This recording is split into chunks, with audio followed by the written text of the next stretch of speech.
Through the concrete cracks worn weary by work boots and high heels. Through the concrete cracks showered in tears of sorrow, tears of joy.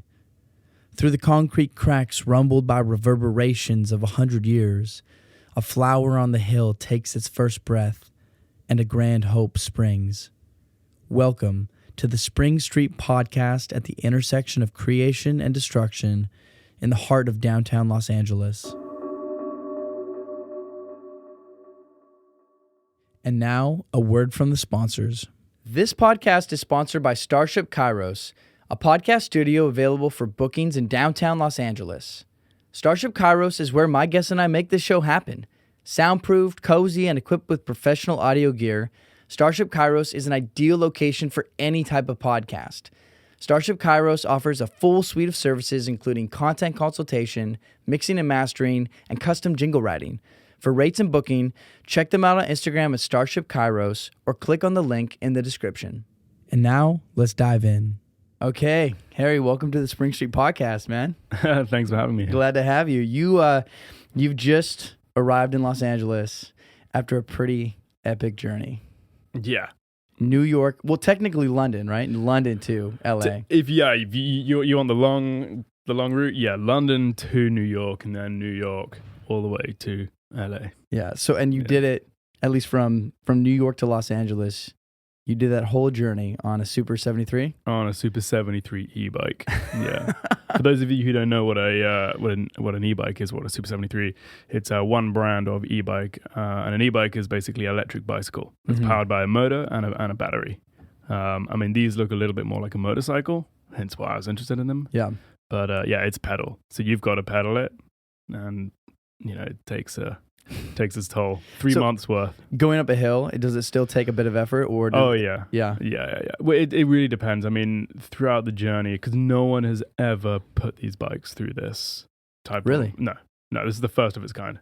Really? For the Super 73 or just like kind of an e-bike Fat journey? tire bike style. Oh, okay. Yeah. Like the heavier ones. People have done e-bikes before across America. That's nothing new. Yeah. But no one's taken like these types of bikes, which they're not made for long distance. They're made for like fun guy, they're beach cruisers, right? They look like cafe racers. They look more like motorcycles. The frames and everything. The ergonomics is not meant for someone to be pedaling this thing, days on end. And so this is the first of its kind, and that's kind of why I wanted to do it. So let's start at the beginning. What inspired you to take on this massive journey? Yeah, so it was more of a passion project based on e-mobility. I wanted to push the boundaries of e-bikes. And to kind of back up from that a bit, I do media marketing for automotive brands. Okay. So I'm a creative media director, and I do media and content. That's the main thing. And I wanted to do a really fun project by taking one of these bikes across America while documenting the whole thing. And then... Were you solo or did you have a crew with you? Entirely solo. Okay. So I did all the filming myself. I had a drone to capture things of myself that obviously I can't take. I can't shoot myself. And so it was pretty much that the entire way. In various cities, like the larger cities in New York, I had someone there to help me. In Nashville, I had someone there. In Phoenix. And then actually in Phoenix, I had two guys in their Sprinter van came and joined me. Oh, sweet. So that was actually really useful. Yeah. But for the most part, it was just entirely me. Wow. I'm really curious about what that process was like in terms of having to balance, you're on a trip and you got to get from A to B every single day, but then you also have to get that content because you're creating this piece. How do you balance those two things? 100%. Yeah. I mean, in a way, someone asked me this the other day, do you get lonely on the road? And in a way, no, because you're constantly thinking, especially in my mind on this, it's not just a holiday. It's not just, I've got to get from A to B. It's like, it's work every day is its own job in itself. So I would kind of strategize the week out. I'd be like, okay, Monday, I'm going to focus on this brand. Tuesday, I'm going to focus on this. Wednesday, I'm going to do this. And so that kind of helped me section out even the weeks, let alone the months. Yeah. And so in that way, it was, I had a strategy and then I just had a tick off list and I'd go through and then I'd just have a Google Drive that I just upload content to into the brands, and they could just pick at it and start doing, uploading their own. Interesting. Okay, so you had a lot of sponsorships and partnerships. Yeah. And so you were providing the content to them while on the road Absolutely. that then they were editing and using and working with. 100%. Okay. Yeah, that was part of, so I kind of set out the whole project mainly for, raising awareness for e-mobility and e-bikes towards Gen Zs and millennials, rather than just conventional, marketing online and everything. I wanted to get this out there for people to see it. And what better way than, riding every single road across America? People are going to see that. People, eyebrows are going to be raised. And so bit by bit, I started, saying, I need a helmet, I need gear, I need luggage. And then most of the brands are my friends. Oh, no way. So it's just a really nice. That's pretty helpful.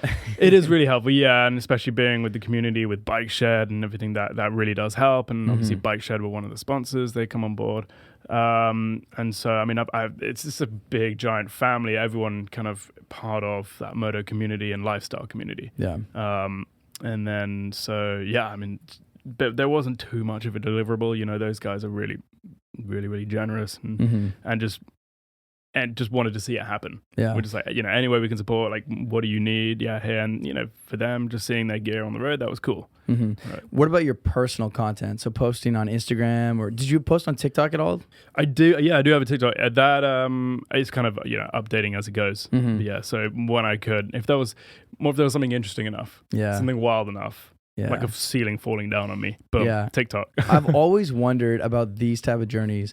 Did you ever, for the sake of getting a shot or for footage, repeat like a part of the trip that you had done? Like, say, for example, you drove past an amazing location and you're like, this would look amazing in a drone shot. Go backwards and kind of do it again and film it. Was that ever a thing that you did? Or I think maybe one day I kind of added on an extra day to dedicate specifically for content. But what would happen occasionally, I'd ride past on the road and, I'm going roughly 25 to 30 miles per hour, which is not too fast, but it's fast enough to miss something. And you're constantly aware. You're looking always around. You're looking at street signs. Even if it's just, so I'll give you an example, riding through, where were we riding from Vegas to the Mojave Desert. And that was Route 66. And as I was riding along the road, I suddenly saw the painted Route 66 on the road in front of me, and I rode straight over it. And I was like, oh, no. So I stopped to wait for the traffic. I mean, it probably took me like 5 minutes in time. Yeah. So I had cycled back around, like, positioned the bike in, got a cool shot of it, got a few more. So there was a few of those where I'd have to, circle back, or if a dog was chasing me. Did that happen? Oh, Kentucky, over the trip, I probably had 50 different dogs chase me. Holy One dog shit. managed to escape through the fence, made it onto the road, was chasing in the road, stopped a car behind me because that happens a lot. That's my worst fear. Then, honestly, I wasn't that worried. They're just curious. If you actually just stop, really, they'll come up to you and then they'll be like, oh, you've stopped. You get the moment you move and they don't want to chase you because they don't chase cars, right? Because cars go too fast. But they're like, what is this e-bike? Yeah, the instinct just kind of kicks in because you're slow enough that they can chase you. Huh. So yeah, there was a mix of that. I'd have to stop and loop around and go kind of recapture things that I missed. Wow, how many hours would you be on the bike every day? Good question. So I was doing about 100 miles a day. 25 to 30 miles per hour. I would probably be doing about 4 hours a day. Okay. Not too bad. Yeah, that's really not too bad. Yeah. Maybe more. Depending, I'd do like 2.5 in the morning, maybe 2.5 in the depending. So it's like a 5-hour day, but in between that, I've got to charge for about 4.5 hours.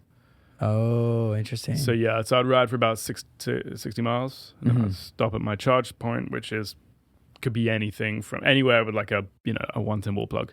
Okay. Yeah, it's like an outlet. So like even like Walmart's, usually coffee shops are the best because I can sit there with a laptop, get Wi-Fi, and edit and do work. And so that was actually quite valuable. Like I wasn't really wasting time. Yeah. And if it was a really cool town or historic town, I'd find somewhere where I can go and actually explore, charge up while getting more content and exploring the town. So that was useful. But most days would end up being like a 9-hour day. Yeah. With everything. Something cool about traveling across America and in that kind of slower pace is it really forces you to see so many things that you probably would otherwise miss. Even just being in a car or on a motorcycle, having to stop and charge.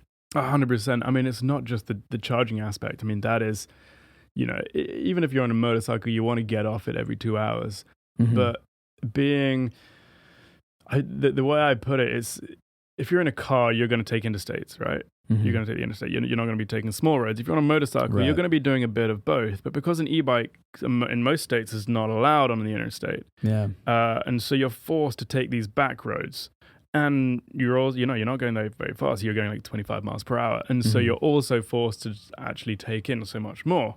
And then exactly that included with having to stop somewhere that has electricity just so you can charge your bike. Right. You experience so much more of America, and I've seen more of America than most Americans. That's probably true. Than mid-America. I really have, yeah. You'd be surprised how many Americans have never left their state, I met so many. let alone the country. Right, exactly, yeah. I think I stayed with a family, and I think they had just submitted to get their passport now so they could come visit me in England. Oh, no way. Yeah. That's incredible. Because they took me in for like 4 days. Wow. Yeah. So talking about the stops and places that you stayed along the way, were, for the most part of the trip, because I know it was about 3 months, right? Mm-hmm. 3 months from New York to LA. For the most part, were you on the bike every single day, or did you take a lot of extended breaks where you were staying somewhere for more than a day? Right. Yeah, no, it was, to begin with, I think the first 2 weeks, it was every single day. I didn't have a single stop. Yeah. But I also wasn't doing that many miles. I only had 2 batteries at that point. Mm-hmm. So getting through from New York, down to Philly, to Washington, Baltimore, Washington, and then as I kind of got through Virginia and West Virginia over the Appalachian Valley, that was getting really tough. And so 73 sent me a new battery. Oh, interesting. Yeah. Because I was like, guys, this isn't like, I'm not making it over. Then they're like, well, it's not meant for that. But all right, here you go. Yeah. And so to begin with, I was doing every single day. And then bit by bit, like Nashville, I stopped for like 4 days. Mm-hmm. I have family there.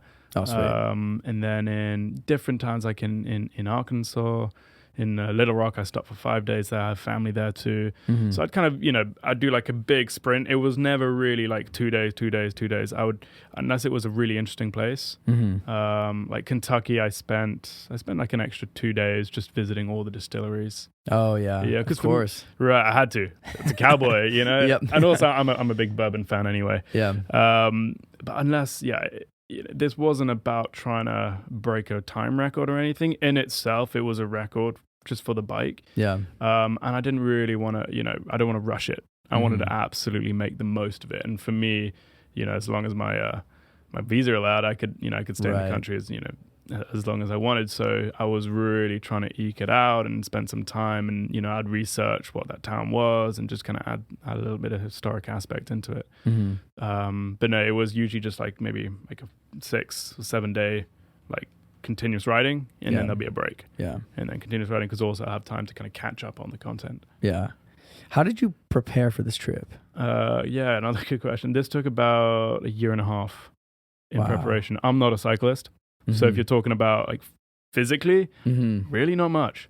Yeah. No, I mean, I went to a gym, and probably three, maybe 4 times a week. If I was, pushing it, I would just sit on a bicycle and I'd just get my legs moving. Yeah. Just moving. Just use less so about trying to like lose weight or like build muscle or anything like that. It was just getting my legs used to the cadence and the repetition of just hours and hours and hours of moving. And so I did a bit of that, and then I had a Super 73 e-bike in London, and so I was trialing that out as well with kit and weight. The main preparation was logistics. It's the hardest part of all of that. Logistics, like where am I going to charge? How fast can the bike go? And because no one's ever done this before, there's no data yet. No one knows like how far can you ride with this much weight, with this much wind, at this terrain, with this elevation. That I was all figuring out on the go. Mm-hmm. So it was early days. It was very scrappy. Yeah. Really scrappy. I didn't have the bike till 3 days before I left. No way. Yeah. So I shopped. So I had everything. I had all like the brands and the sponsors there. I had all the gear, I had everything. And I didn't have a bike. Because I was shopping the idea around to different bike brands. Mm-hmm. And the ones that did kind of come back and seemed interested, I don't think they had faith in their bike. Really? No, and so eventually I took it upon and went, you know what, Super 73 is the brand. Like they're the biggest community. They are the best, like A, best looking bikes. Yeah. B, they've got, you know, they do look pretty sweet. they look so I still cool. haven't ridden one. I got to get on one. I'm dude. dying to try it out. Well, you know, we'll have to get you down to the HQ in Irvine. Yeah. And then, yeah, so I mean, it was just pretty much taking that on board. So 3 days before, and then I took off, and then everything kind of just developed from that. For me, it was a little diving into the deep end, but I don't know, I just had so much faith in it. I was like, there's no way I'm not going to complete this. Yeah. How did you, sorry, what were you were going to finish that statement? I think I've taken like, a year and a half in preparation. I was like, this is happening. Yeah. How did you set your route? How did you create that map? Yeah, so good question. So part of the whole project was there's this character called the Electric Cowboy, which I am the Electric Cowboy on this ride. And the aspect of the cowboy comes into the Western expansion route. So I wanted to kind of pass the same journeys that, what they would have done during the Western frontier, the Western expansion from east to west. And so all those routes pretty much tied into that. They would have gone, you could go north, like if you want to do a direct route, you could do it in way quicker. But I went all the way south, all the way down through Kentucky, through Arkansas, through Tennessee, and then down into Texas, South Texas, like Austin, and then all the way skirted the border. And then you get into Route 66 and then take Route 66 all the way in. And so that was kind of my idea. There were specific towns that I wanted to hit. And so I kind of planned the route based on that. I wanted to do Austin. I wanted to do Nashville. I wanted to do Lexington, Louisville. I wanted to go see Marfa, which is in the middle of nowhere in Texas. What's so special about that place? Marfa? Yeah. I don't know anything about it. A Prada store. Okay. Yeah. There's literally, like, I'll tell you, it's a kind of tourist destination now. But there's literally a mini Prada store. Okay. Just on this, like, probably it's about a 70-mile stretch of road with nothing either side. Boom. It's just it's actually an art piece. Really? Art installation done by two, I think they're native artists. Yeah. And I think that it might have been like 2008 or something, or maybe a little later. And so all inside is all the product collection of shoes and handbags from that year. And it's just kind of frozen in time. So you get a lot of visitors every year come drive that road. Interesting. And just before, like, I'd say it's about 50 miles. East of that is this little town called Marfa. And that's just become a huge art, cultural hotspot. Interesting. Yeah. Huh. And what part of Texas is that in? This is bang in between Austin and El Paso. So it's West Texas. Southwest Texas, yeah. There's a lot of nothingness in West Texas. Absolutely not. Yeah. So that part of the trip, I remember when I was showing people my route, they're going, dude, like, cars have an issue or, find it hard finding fuel along that route. Like, you're trying to find charge. I'm like, yeah, there's more electricity than there is fuel. That is true. Places. So as long as I can kind of find every place has an outlet. Right. And thankfully that road was like the flattest road, and it was the nicest journey of all. Just riding straight flat with no wind, and I actually made a pretty good time. But there is just a lot. It's just flat land.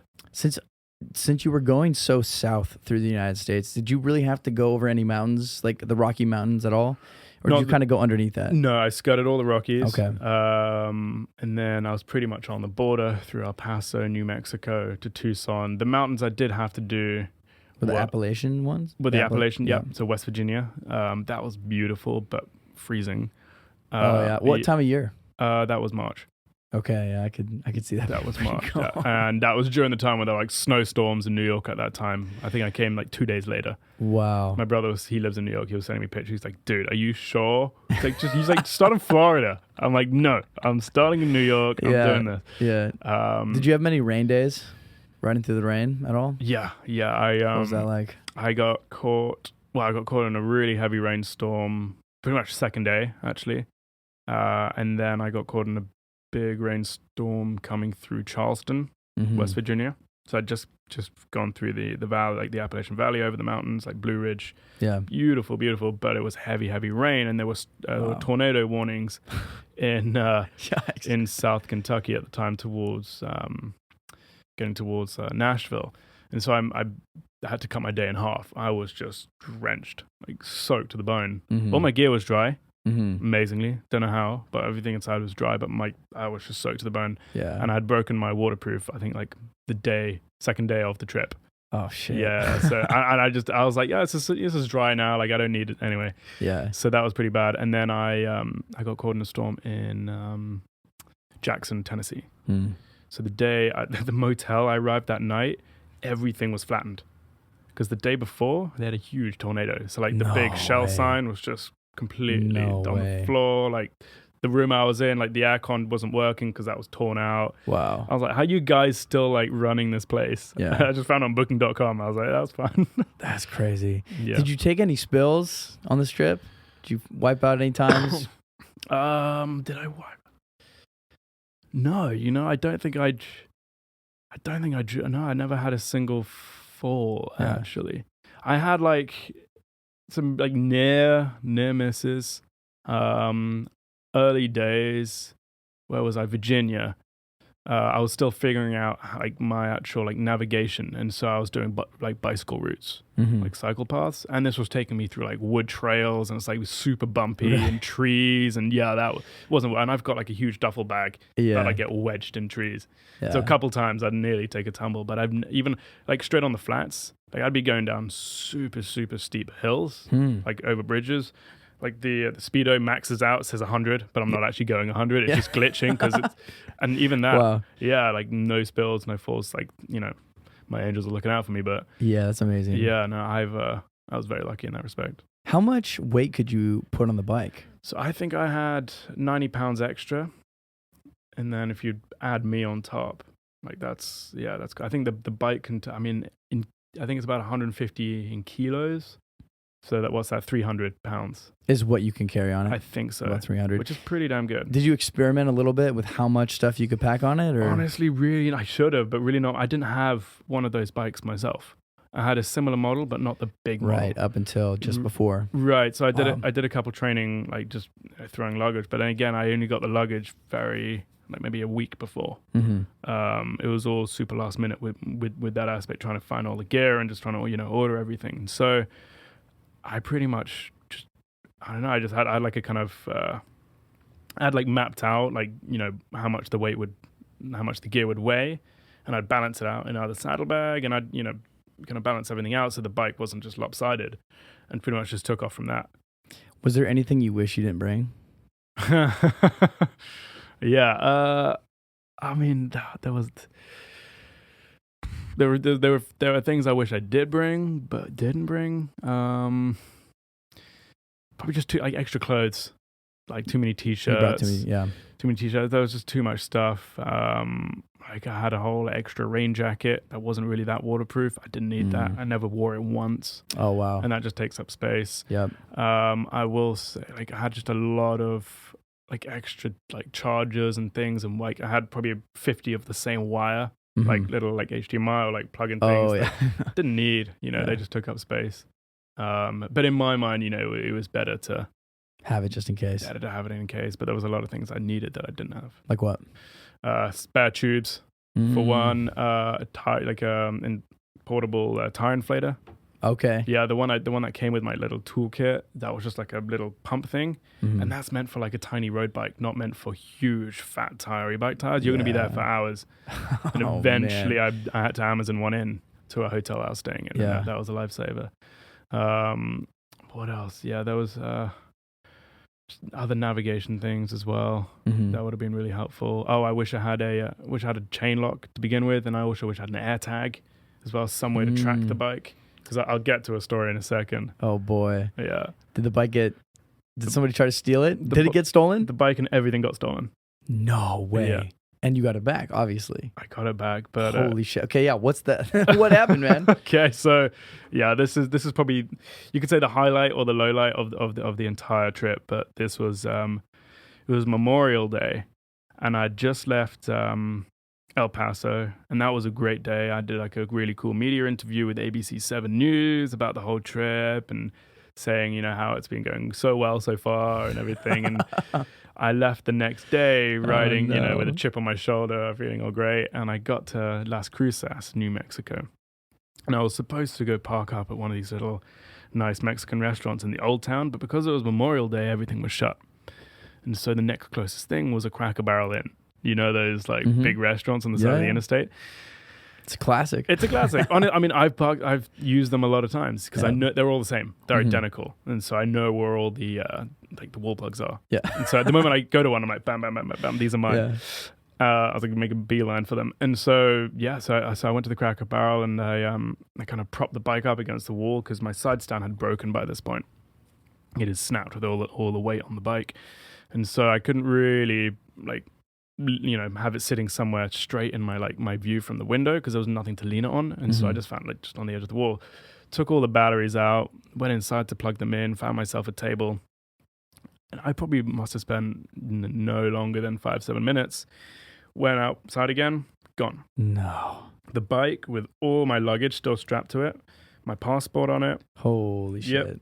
My drone, all my camera gear. What I had on me, when I took the batteries in with me, I had my laptop, I had my big main camera, I had my phone, and I had my AirPods and my helmet.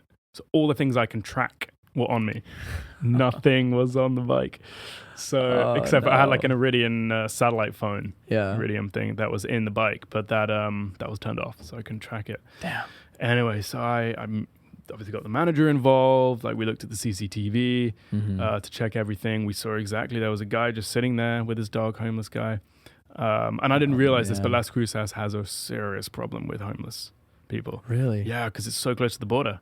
They just come across, and you get the opposite. You got people from America trying to escape as well, trying to get to Mexico, and you just get this kind of little like hotspot where they just don't leave. And so there's a really big homeless problem there, and I didn't realize this right where I was. And there was a guy just sitting there at the edge of the Cracker Barrel. You could see him on the camera watching me pull in with his dog, and then he just saw the bike. He saw that I hadn't really locked it up properly, and then boom. Dang. Yeah. I had I put like a bunch of straps around it and took all the batteries out, but he still managed to like pry it and wheel it off.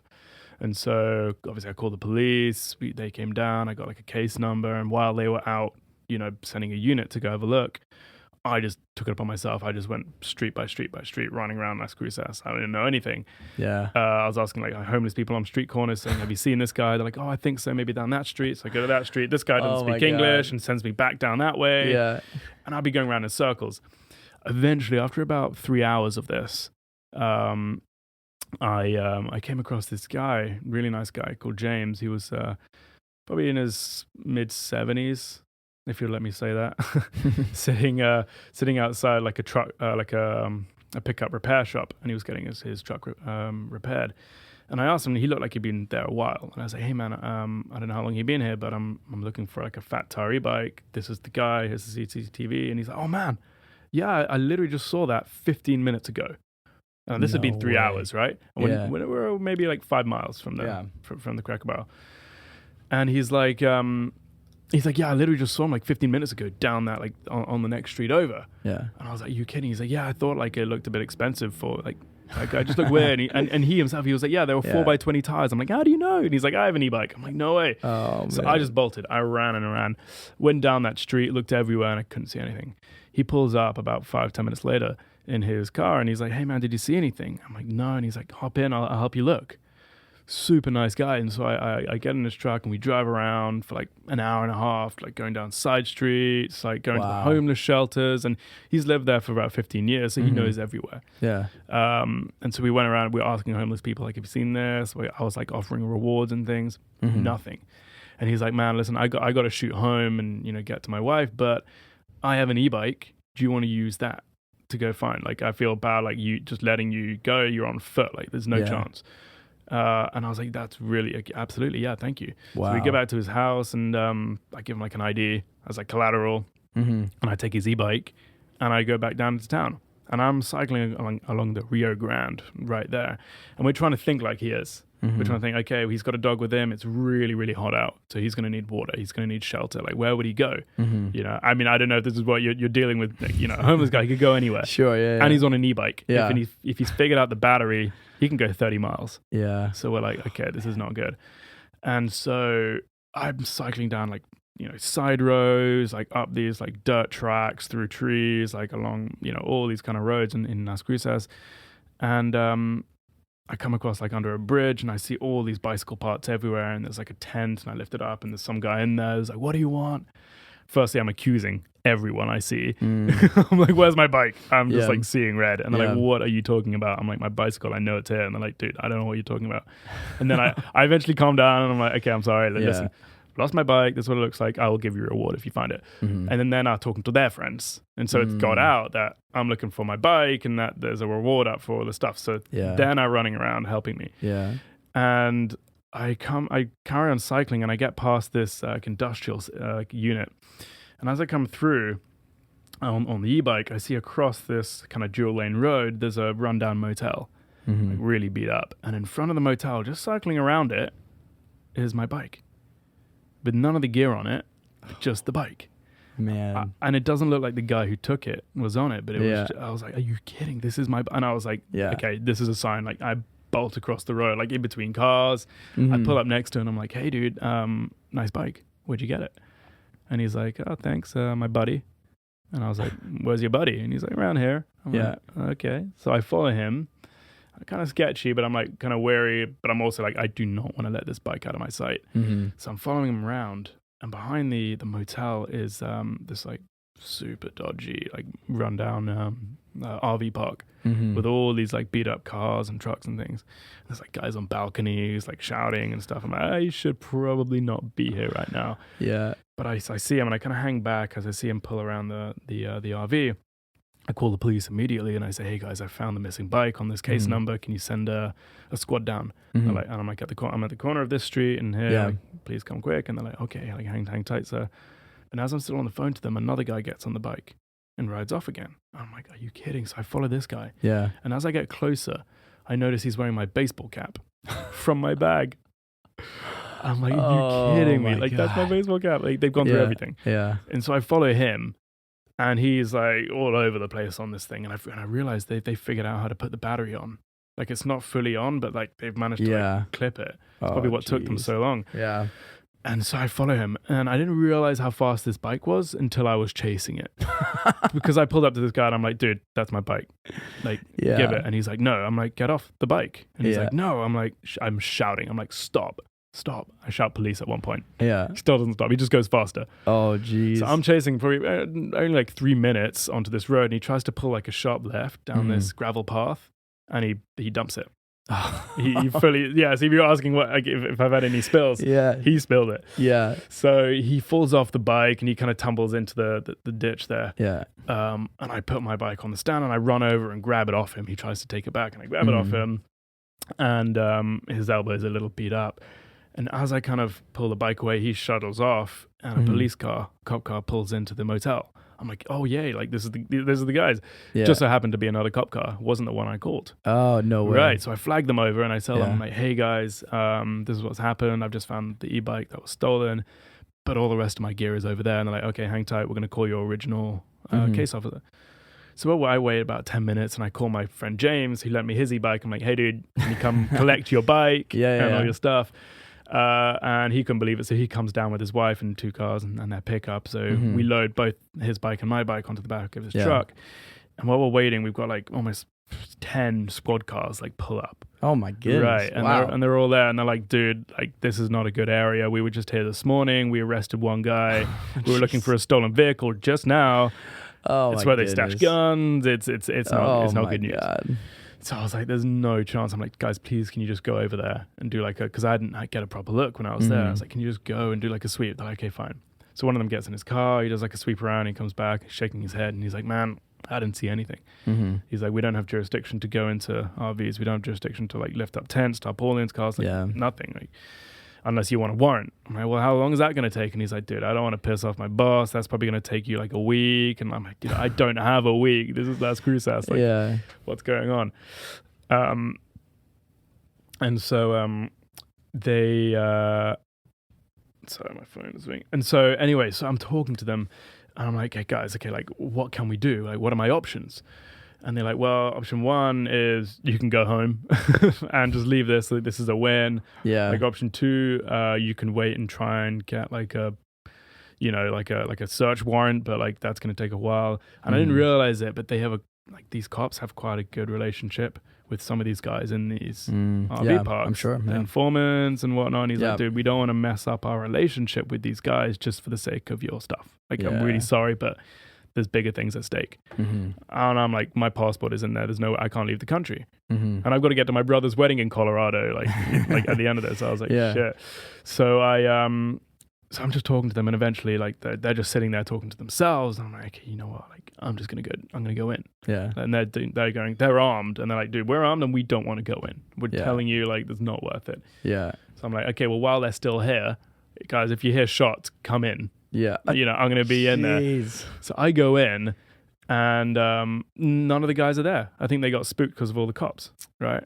And except for this one guy just walking, you look kind of friendly-ish for one of them. Yeah. And he's walking around, and I kind of go to him, I'm like, hey, buddy, how's it going? He's like, hey, man. I was like, what's your name? And he's like an Indigo or something like that, like some like weird name. Yeah. He's like Indigo, and I'm like, hey, man, listen, do you know who lives in that trailer there? Yeah. And he's like, yeah, Roxy. I'm like, yeah, do you mind if I speak to Roxy? And he's like, okay, sure. So we walk over, and he's like, hey, Roxy. She's like, who is it? And he's like, I got a visitor for you. She's like, go away. And he turns to me and he's like, oh, man, I'm sorry. Like, I tried. Yeah. And I'm like, okay, well, Roxy lives in this trailer now. So I go over, I'm walking around the trailer. I'm like, hey, Roxy, listen, like, I'm sorry about your friends falling off the bike, but I'm trying to get the rest of my things here. And I'm explaining what I'm doing. I'm like, guys, listen, I'm just riding. I'm not the police. I'm sorry I said that. I promise I'm not. I don't want to get them involved anymore. Yeah. I'm running across the country. I'm doing it for, it's a documentary for two powerful causes. I'm just trying to get across the states on my project and, and film with all my stuff. And I really need those things as my passport. Like, it's more valuable to me than it is to you. And I'm hearing silence, nothing from the inside of the RV. And as I'm walking around it saying this, I notice things of mine on the floor. There's like a bin, and there's my water bottle. Oh my goodness. Right, with like all my logos on it. I'm like, you're kidding. And then behind me is a table with all my sunglasses, right, just like laid out. I'm like, are you kidding? Like, these are brand sunglasses that I'm supposed to be doing stuff with. Like, now they're in an RV park. And eventually, I managed to talk her into like letting me look inside the trailer. Yeah. So I put my head in. I don't see anything. And as I'm walking out, this huge, like, big Mexican dude like comes out. He's piercing on his on his eyebrow. He's got like a bandana, tattoos everywhere. He comes out and he's like, "Hey man, what's the problem?" He was actually a really sweet guy, really nice. Yeah. And so I managed to kind of explain to them what was going on again. I said, "Listen, like, I just need my things. I'm not saying you stole them. All I'm saying is you probably know who did, or you could help me who did, so I will offer you a reward." And she's like, "How much?" I'm like, "Okay, well, I will give you X amount for my passport." Yeah. Like, that's nothing to you. And I'll give you X amount for all my kit, all my bags. She's like, "What if we can't find everything?" I'm like, "Well, we'll figure that out when, like, depending on how much stuff is there." So I was like, "I'll come back in 2 hours. I'll give you guys 2 hours. I'll come back. And if you have all my stuff, boom, I'll give you the reward." So I leave, and I'm like shaking, thinking, okay, maybe they're going to call back up. Yeah. They know I'm coming with cash. And so I go back to the Cracker Barrel. I pick up my stuff. I go back to the house. And the manager was just watching your stuff at Cracker Barrel for you? Exactly. You got it. Wow. Yeah. He really sweetly. So when I got back there, he's like, "Man, I feel really bad. Like, pick whatever you want on the menu. Like, everything's on the house." No way. So, I had a good lunch there. Just trying to simmer down and trying to figure out like what my options are. Because at this point, I've got my bike, but I got no bags, no clothes, like nothing. Anyway, I dropped the stuff back at the house, at my friend's house, James and his wife. And I drive down 2 hours later, and sure enough, boom, they have a bag with a bunch of my stuff, just like a big, like, black zip bag. Not my bag, but inside is like my 2 saddlebags. Yeah. My 2 Malay saddlebags with like emptied, and then just stuff everywhere. Oh, geez. And they've taken everything, because I'm quite meticulous with like where I placed everything, and it's just everywhere. They put the batteries in like an entirely different pocket, like everything. So I'm trying to figure, like, it was easier for me to figure out like what I was missing when everything was there, but there's just stuff everywhere. I managed to, obviously, luckily my passport was in there. I thought I'd lost it at first, and I double checked. Passport was in there. The rest of like all my wires, like a bunch of the gear, chargers and stuff. What they took was a drone. They took my Insta360. And they took a big 4 terabyte hard. Not the Insta360. Not the Insta. Those things are sweet. Dude, they are sweet. What was annoying though is because in the 360, the memory card and the big 4 terabyte hard drive. Oh no, gone with all the content. I still have a lot, and I have a lot Yeah. backed up on iCloud. But this was stuff like that was only on there. This was interviews that I'd made Oh, in ranches with people and like journaling. So I might have to go reshoot. yeah. But at the end of the day, I made off with the majority of my kit. I lost all my clothes. So Really? Yeah. So my big duffel, that wasn't there. And so Wow, after they that, kept the clothes. I said, where did you find all this? And they said, across the road, there's this like rundown house, and there was a guy there like rummaging through this bag, and I distracted him and I grabbed it. Don't know how much I want to believe the story, but I was like, all right, well, I'm going to try every option. I was like, whatever. Yeah. So I said, okay, fine, show me the house. And he's like, I don't want to go there. And there was another guy there. He said, I'll take you.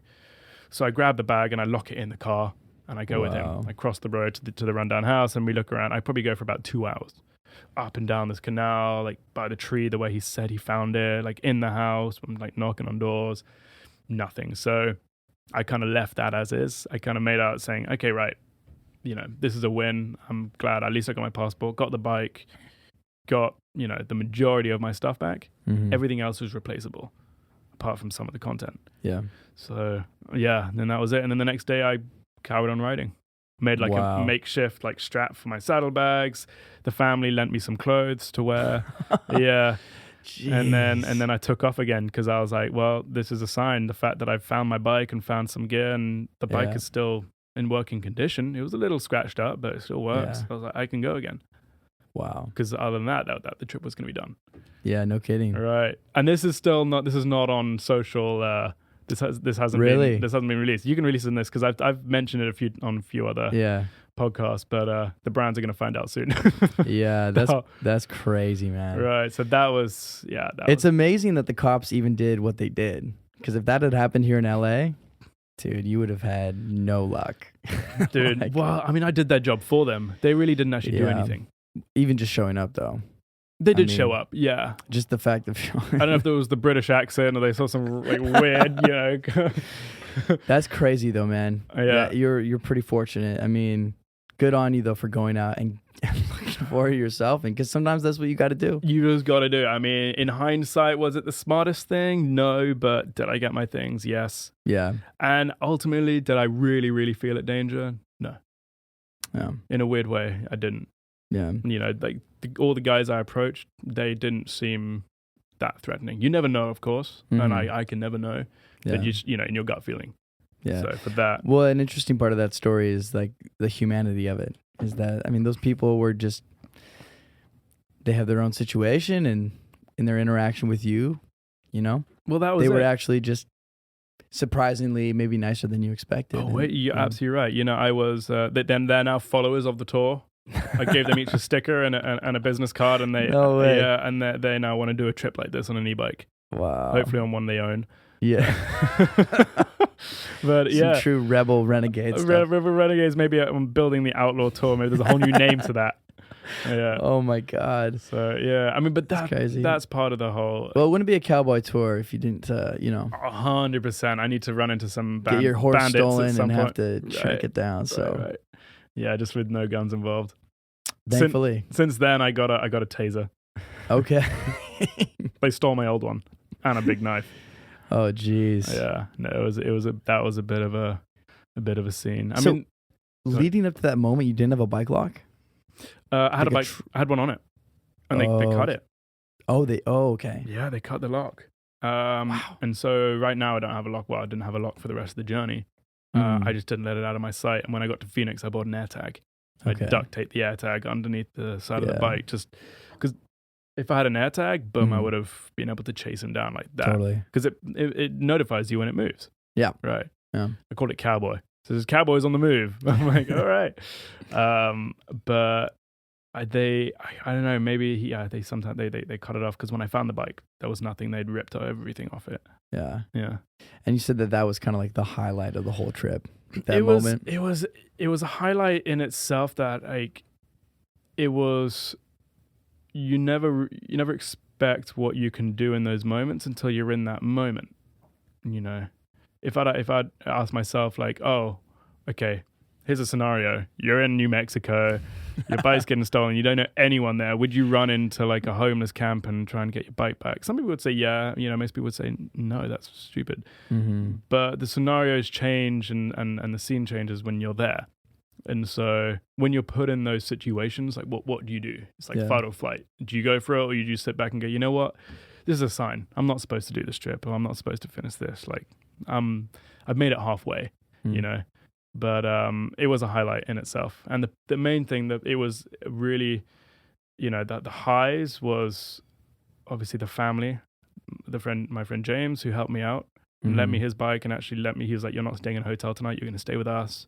Wow. Let me stay with him. And then the next day, you know, them trying to find out, they keep emailing me, but then the lows, the fact that my bike getting stolen, but then the people actually, calming them down and reasoning with them, they're just people at the end of the day who are just trying to get through, you know? Yeah.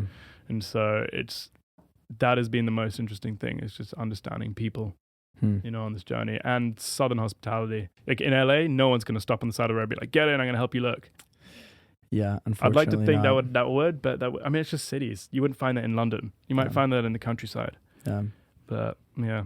There's a lot of places in America where it is surprising the lengths that people will go to help out a complete stranger. I mean, even just the guy at Cracker Barrel giving you a meal and, you know, watching your stuff for you. Just absolutely. Yeah. Yeah. The guy there, I mean, there's been countless times. Those are just like small parts. Northeast Texas, I got a flat tire and I had to push the bike for about 10 miles. No, 10 miles? Yeah, I screwed up the rim. Damn. By pushing it. The rim had like cut through the tire and was now rubbing on the road, and so I didn't notice this, and I just felt boom, boom, boom, boom, boom, boom as the back was going up and down. I thought I had bent the entire rim. Shoot. And I managed to push it up this hill, and eventually some guy pulled over and said, hey, like, do you want me to call someone? Like, you look like you're a bit distressed here. And this was like nearing like 7 p.m. Yeah. Sun was going down. I had no water left. Dude. I'd run through all my water. I'd the CO2 canisters I tried on the tire, like they weren't doing anything. And so in my mind, I was like, all I got to do is just keep pushing this. I know this road leads to the next town. I've just got to go. Yeah. Anyway, eventually some guy came and pulled over, and I was like, dude, I don't know anyone, but could you help me get to the next town? It was only about 5 miles at this point. And so we load the bike up, and he's in the truck, and he's like, man, I can't go into town with this truck. It's a septic truck. Oh. It's like, you literally is a shit truck. Yeah. And I was like, oh, my bike's on the back. It's like, I don't have, you know, I can't be complaining at this point. Yeah. So, right. I was like, I'll take what I can get. So he calls his buddy. And he's like, hey, man, what are you doing? And on the phone, his buddy's like, hey, I'm just cooking up some steaks behind the house. Like, what's up? And he's like, do you mind taking some British guy like into town? And he's like, sure, no question. Sure. Like, that's it. And I was like, wow. So we pull up to this guy's house, and his whole family waiting there. And I get out, and I meet them all. It just so happens that these guys own one of the largest ranches in that region. That like family name is on all the things. No way. Yeah, and so they took me in for like 4 days. No way. Yeah, they invited me for dinner that night, cooked up some steaks, proper cowboy style, like, I mean, amazing food with the family. And then that night they were like, where are you staying? I'm like, in the Best Western or whatever in town. They're like, there's a Best, no. You're going to stay with us. Like, we'd feel like, you know, not disrespected, but like, you know, you have to stay with us basically. Wow. You know, if you're in town, you're going to stay with us. And so from then on, I stayed there for about 3-4 days until I got my wheel fixed and then carried on. And that's the family who were getting their passports to come over to England. Yeah, that's incredible. Yeah. With all the things that you've experienced on this trip, these moments of just incredible human connection, you must feel, at least in part, like a changed person on the end of this 3 months. Definitely. A lot of humility. I get quite impatient sometimes, and especially on this trip, understanding people who don't know me, like, who am I? You know, who am I for these people to help me? You know, what is it that, you know, that they kind of put aside? And it's just a general, you know, the main thing they always say, well, I would have once wanted someone to do that for me. So that's really changed my perspective of, you know, no matter what people think about Americans or America, like that. Yeah. I was thinking to my parents, like in Switzerland, like no one would do that. People are way too close-minded. You know, I'd like to think we would, but I really don't. You know, we're all too stuck in our own world, thinking, oh no, we got to get to the grocery store in time. Like that's minimal compared to some guy who's, you know, trying to get to some place, you know, with like limited options. Yeah. So yeah, in a way, it has changed my belief and view a lot. Wow. A restored faith in humanity. Wow. That's powerful. Were there ever moments on this trip where you were just ready to throw in the towel? No. Never a moment. Never. Wow. Yeah. No, because of the backing and the amount of support that I had behind me, like there was just no way I wasn't going to do it unless I didn't get the bike. But even if I got the bike stolen like it did, I was already planning to get the next bike. Yeah. To get another one, to carry on going. And so the fact that I had such a backing behind me and I didn't want to let people down, but moreover, just because I set out to do this and I had to do it. And I wanted that to be the first bike to do it. Yeah. So yeah, there was never really a moment that every day was different, and every day I'd wake up excited to go, excited to film, excited to ride. There was a new city, a new town. I mean, most people are lucky enough to get to do something like this, and so for me to want to, quit, like, no. It's an incredible feeling to be waking up to something new every day, doing something that no one's ever done. Right. On that, specific type of bike. Absolutely. Yeah. It's paving a new way. I mean, I occasionally have to pinch myself occasionally thinking like, this is not just a normal day. Like you're on a mission here. You have obligations, you have things to do, and you kind of have to, keep that up and kind of remind yourself also not to get complacent when things happen, and also be extremely consistent, and disciplined, I think, is the main thing. I mean, very luckily, I came from a military background in England. Oh, really? I was in the British Army for 5 years. No way. Yeah. And so, what did you do in the army? I was in a specific London's regiment, and I went and tried for UK SF selection. Okay. Yeah. Didn't get in, sadly, due to an injury. But it's a pretty common story. Across the board. I feel like I've heard that story, in America as well. People who tried, they go and it's an injury. It's intense. It is. I mean, I've only just left. Really? Yeah. Wow. So I was going to go again and retry again, but then this project came up, and it was a kind of like, what do I do? Yeah. Did you have family in the military? Yeah, my father was. So he was in the Queen's Guards, so the Blues and Royals Household Cavalry Regiment. He was a captain. The guys in the blue, like the armor. He was in the armored regiment in his day. Wow. And so and then his father before him, my mother was part of like a big military family. Wow. Okay. So there's like a long lineage here. A big long lineage, but the common theme there is the disciplined nature of being in the military, keeping all your, having a plan, setting about it, being disciplined with your gear. For me, every day, like the gear was first. So I'd get to my room, get to my motel, right, look after the bike, plug in the batteries, take out the stuff, what needs repairing, lay everything out, then you look after yourself.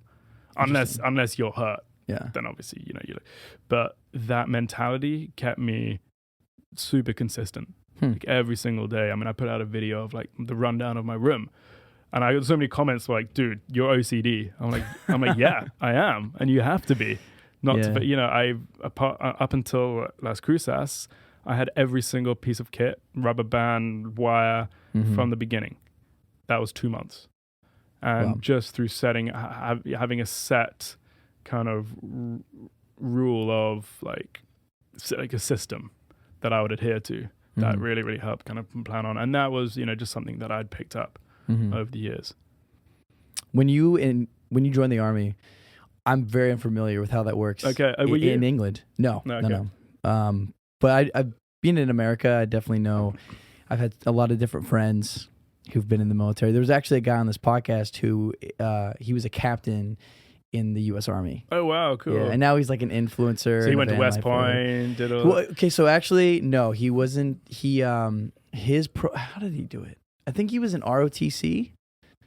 There's a lot of different pathways. Yeah, what is that? The regular officer training course? Yeah, and so you could just do that through university and then go in, commission as an officer. So were you enlisted or were you an officer in the Army? No, so I actually, when I was at school, when I was 17, so my school was very big in the military, and they pretty much train you up at like 16. So I went through this selection pathway to be an officer. Okay. And I was listed, or how do you say, selected to be part of the same regiment my dad was.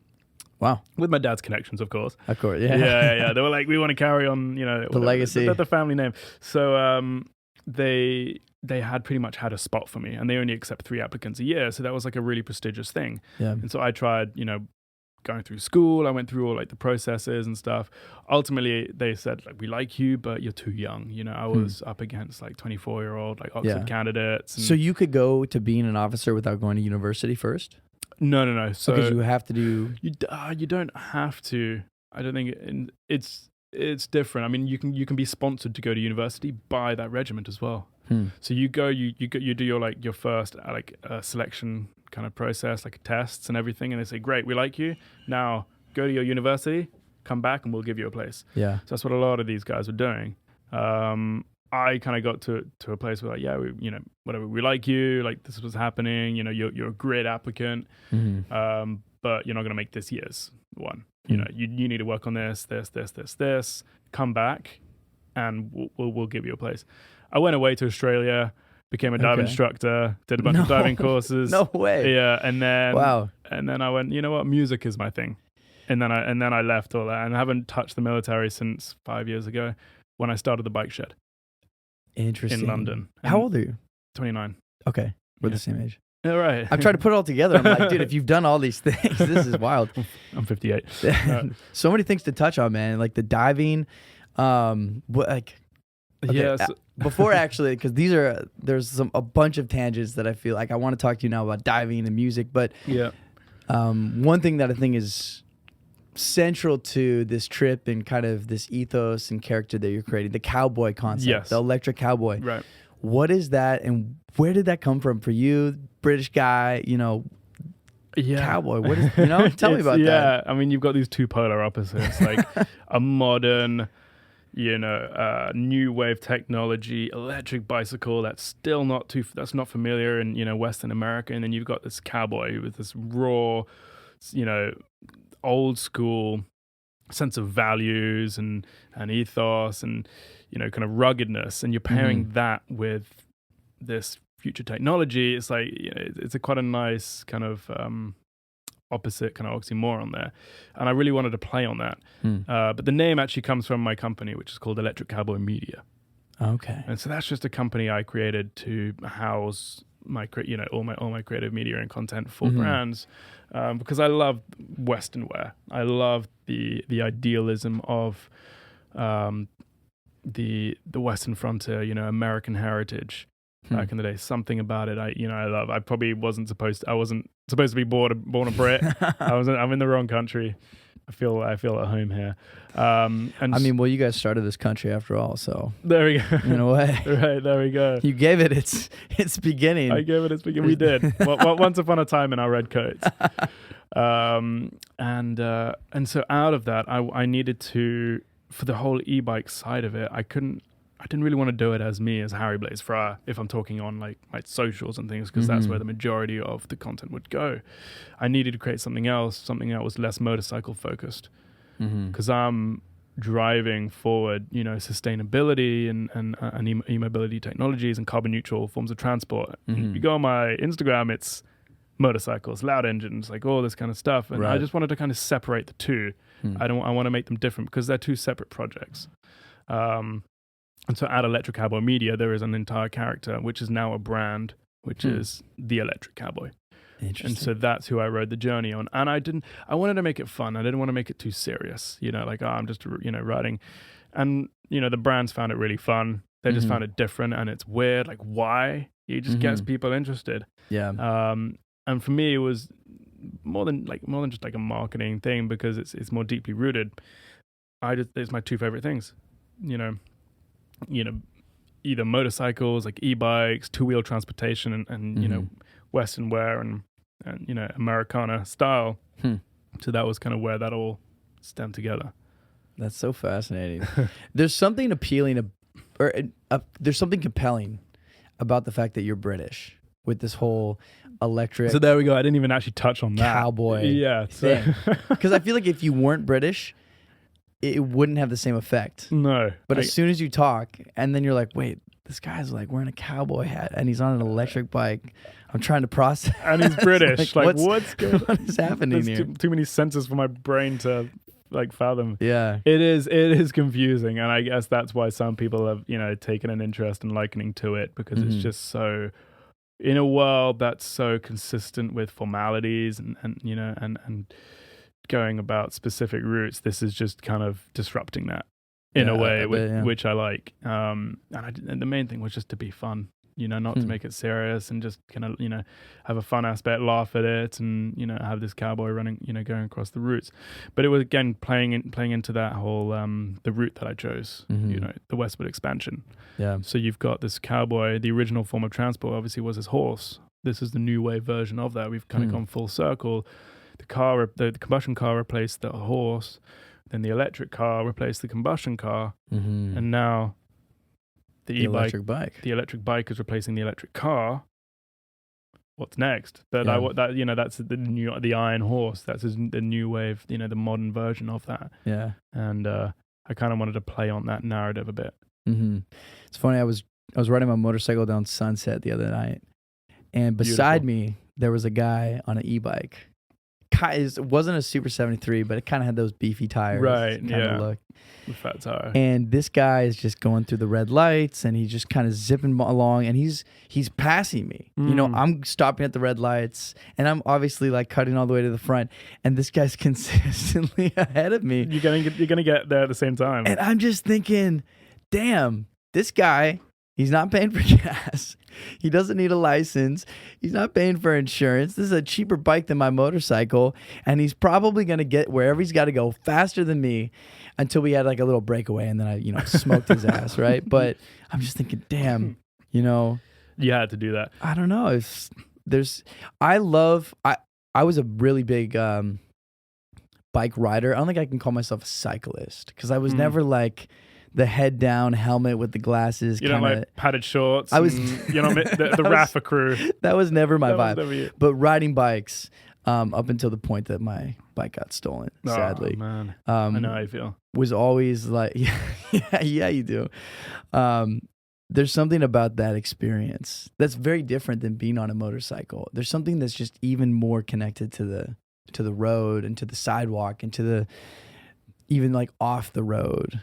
Kind of there's a wildness to it. Absolutely. You can really be a bit of a renegade on the streets. Well, you can. I mean, I'm glad you touched on those points about the e-bike, not being kind of conforming to normal vehicle legislation. I mean, that's why I've taken such an interest in it. And again, it's accessible. It's hugely accessible, and it lowers the barrier to entry for new riders. But that's why I created the name The Outlaw Tour. Because the bike is in an outlaw phase. It doesn't conform to normal rules of the road. Like you said, it doesn't have a registration plates. You don't need a license. You don't need a taxi. You don't need fuel. You don't need to insure it. All of these things, and you can cut. You can cut so many corners on this thing, and then yet it's not a motorcycle, but it's not really a bicycle. So it doesn't fit in with bicycle crews, and it doesn't really fit in with motorcycle gangs. Yeah. And so I get constant looks, on this thing because people don't know what it is.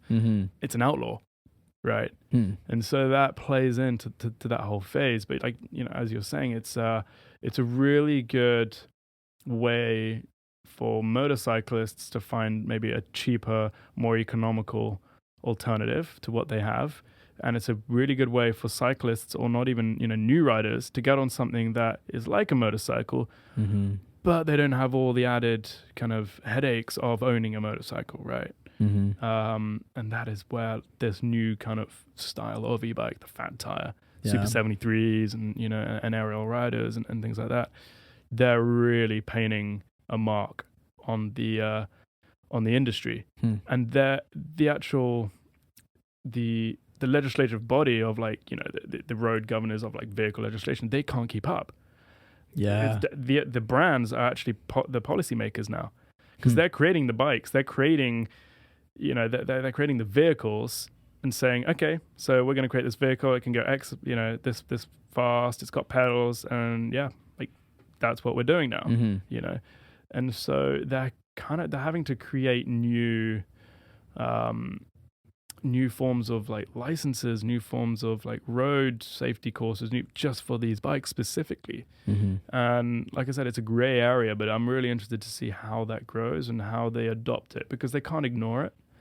So they're losing out on money because people aren't taxing these things. So probably what's going to happen first is licensing, because it's dangerous. and 2, taxing. Yeah. But then the moment they do that, okay, people can, there'll still be, probably a lot more benefits to that. But right now, we're in such a sweet spot. Yeah. Yeah. I hope that doesn't happen. Yeah. Because there is something really special about the accessibility.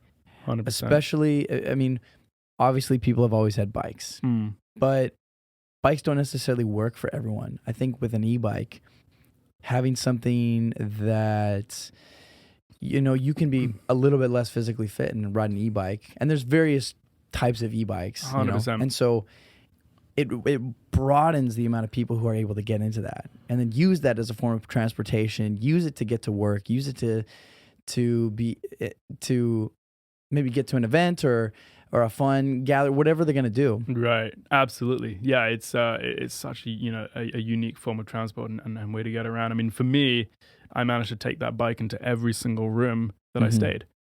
Even if it was on the 20th floor of a hotel in Vegas, I managed to put it in, like, ride it through security and everyone looking weirdly, and they don't really know what to do. Yeah. I'm like, I've got a bicycle with me. Can I bring it in? They're like, sure. And I wheel it in, and they look like, that's a motorcycle. I'm like, no, it's not. It's got pedals. But when you say, accessibility, I mean, that thing is just, it cuts so many corners. Yeah. Yeah. Did you have a favorite city on your trip? I had quite a few favorite cities. I mean, I'm a little biased towards Nashville because Nashville is my heart. I love country music. And my brother lives. Yeah, you really were born in the wrong country. I was born in the wrong country. I'm telling you, dude. You look at my Spotify, and it's all Chris Stapleton. He's one of them. There's just one dedicated to him, and everyone else. So Nashville obviously is very special, and I had a lot of fun. Had a good time there. I will say I was blown away by Sedona.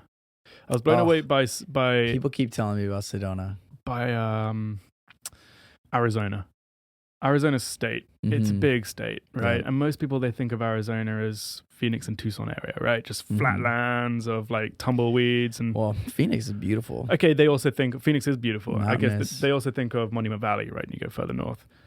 And the Grand Canyon. And of course, Grand Canyon, which a lot of people think that's Nevada, which it kind of does border. Really? Yeah. A lot of people think it's Nevada. But just the disparity. I mean, I rode pretty much just from south to north minus like 3 days in Phoenix that I was staying there. The whole way up only took me about 6 days. And I went through Tucson to Phoenix, and then bit by bit it gets a little hillier. You get to Phoenix and there's some, slight rocky areas and like, random peaks. And then you get up through north to Sedona and you've got the Red Rocks.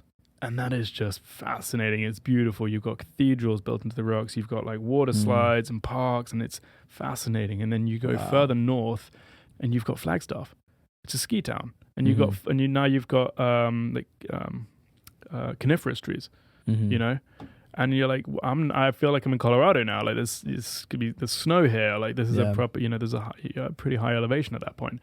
And then you keep going north, and it's back to, little trees, and then it's the Grand Canyon, and it's super hot again. You're like, what is this place? This is one state. I've just been traveling north this whole time. And so, I was blown away by that. But Sedona itself as a city was very special. Yeah. Were you ever riding through some pretty hot days? Like days that were above 100? Yeah. One of the hottest days, I will say the Mojave Desert.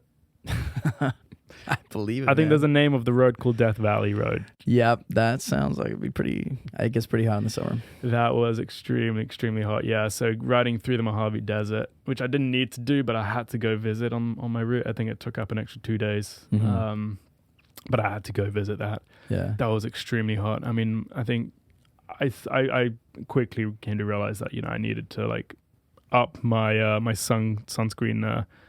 Application intake, however you want to say. I mean, I got so burnt over the early days, and then I was like, because I wasn't wearing full long. Sometimes I wear long sleeve, but they'd be too hot. Yeah, you're riding in a t-shirt, so I've got the full farmer's tan. Yeah. Dang. Does the temperature affect the bike's performance at all? Like cold, hot? Cold does. Hot doesn't. Because the batteries are affected by the cold, right? Right. Yeah. You're talking about the actual, the battery performance. In the cold, yes. So where was I? There was one very cold morning, weirdly enough, in a place called Bardstown, which is in the middle of Kentucky, in between Lexington and Louisville. You go south, and it's one of the first distilleries ever created there in Kentucky, is in this little town called Bardstown. And I remember the morning I left there to go south to, I was going down towards Tennessee, and or Bowling Green actually, which is still Kentucky, and that was the most cold I've ever felt.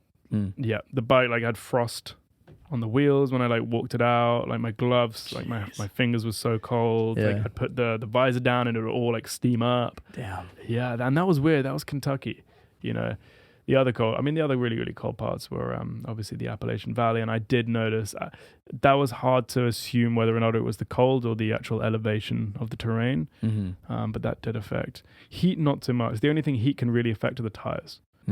So if you're rolling on a road, which did happen once when I was leaving Memphis, I was on a flat road and I was riding I was probably going 31 to 32 miles per hour, very steady along this long flat road, and eventually the back tire just blew out.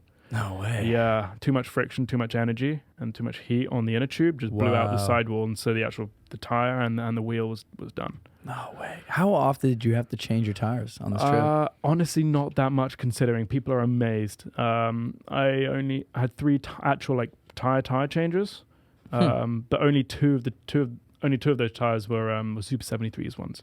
Oh, interesting. And I didn't really have much of it. The first one wasn't actually a puncture; that was just a blowout. Okay. And that was due to just fraying on the tire wall, because I think it was under deflated, had so much weight.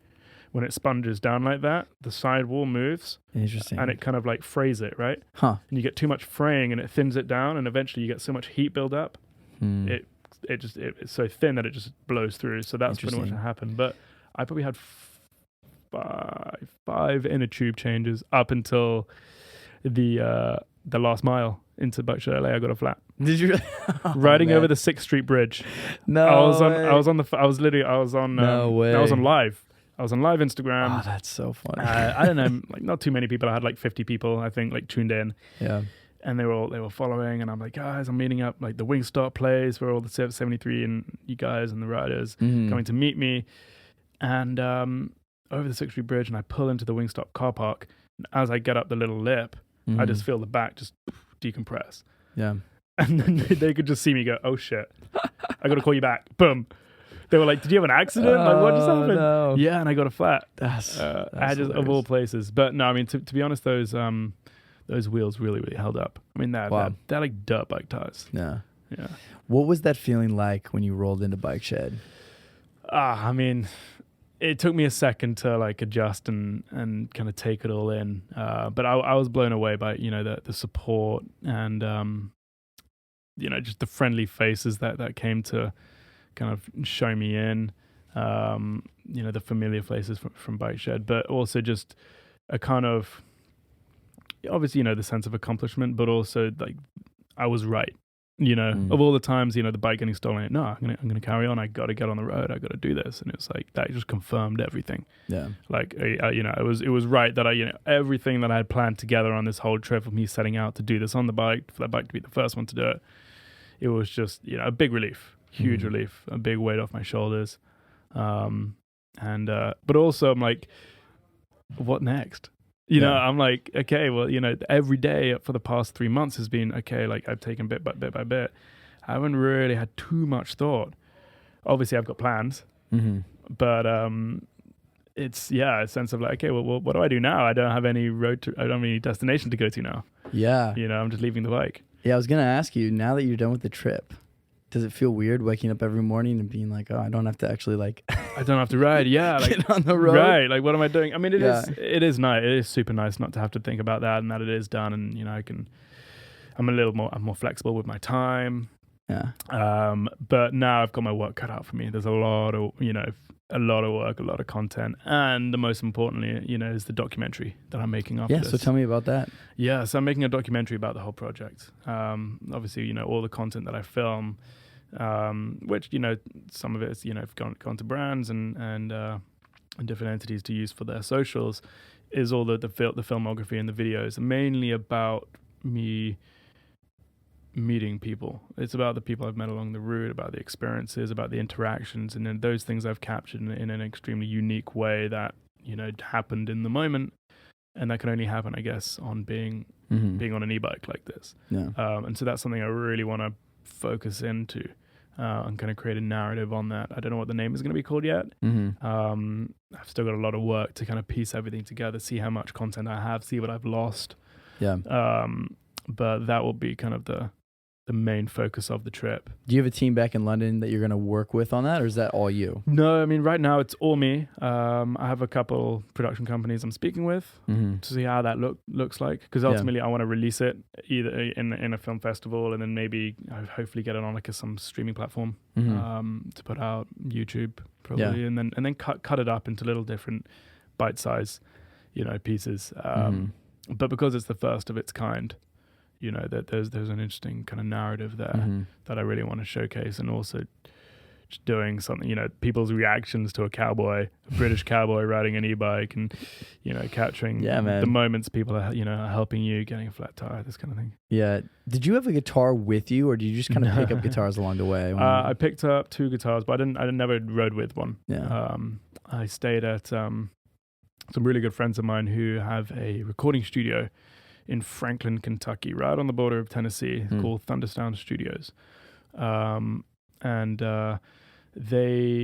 obviously were a big recording studio there, and they lent me the cabin, like on the property. Beautiful little cabin. That's awesome. Had like 3 rooms, and there was a guitar there, which used to belong to the original owner of the studio. And so I just did a video there playing, and I had my bottle of whiskey, and that was good fun. But no, I never traveled with one. I wish I did have one, but didn't have any room. Do you write your own music? What's that part of your life? Yeah. So funny. So when I left Australia, I was going to go to university here, but I got an internship at Warner Brothers in London. Oh, to work Warner Brothers Records. So I worked for the record label for a while, and then that was in like kind of media and marketing. It was cool, but it wasn't really my thing, and I wanted to do more writing and work in a studio. So I eventually ended up working in a recording studio for a while in London. And then during that time, I started writing my own things. Nice. I never released anything just because, I don't know, there's a sense of you never think it's good enough. So I did a lot of writing with people. I was a studio engineer, so I used to set up mics and, you know, set everything up for people. And then from that, I eventually went into A&R. Okay, no way. Yeah, so I went into management, and then I went into A&R, and I started like looking after country bands. No way. Yeah, and that was my thing, but country was not very big in England. So that was long-lived. And then I eventually left that world, and then discovered, well, it was always a passion, but bikes. I started getting into custom motorcycle building, and then eventually found the bike shed, and then I went, you know what? I don't want to do this music like that. The music is now my hobby, and the bikes are now my focus. So I did a quick transition, and then went into that. Were you building bikes? Yeah. No way. Yeah, so I built my first bike when I was 23, I think. Okay. I had my first bike when I was about 10. Really? What did you have? It was like a little Chinese D2C brand. It was a little 50cc run around. That's amazing. Yeah, I remember my dad say it broke down, and he was like, "Yeah, well, if you want to ride it, you got to learn how to fix it. Like, we're not gonna help you." And so we'd tinker around with those things. They were little 2-strokes, so you'd have to mix the oil and the fuel ratio. We had 3 of them. We were very fortunate growing up. My brother, sister, and I.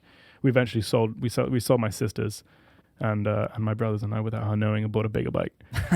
She came back home one year and was like, "Where's my bike?" We're like, "Sorry, this is what it looks like now." Oh man! But you can't ride it.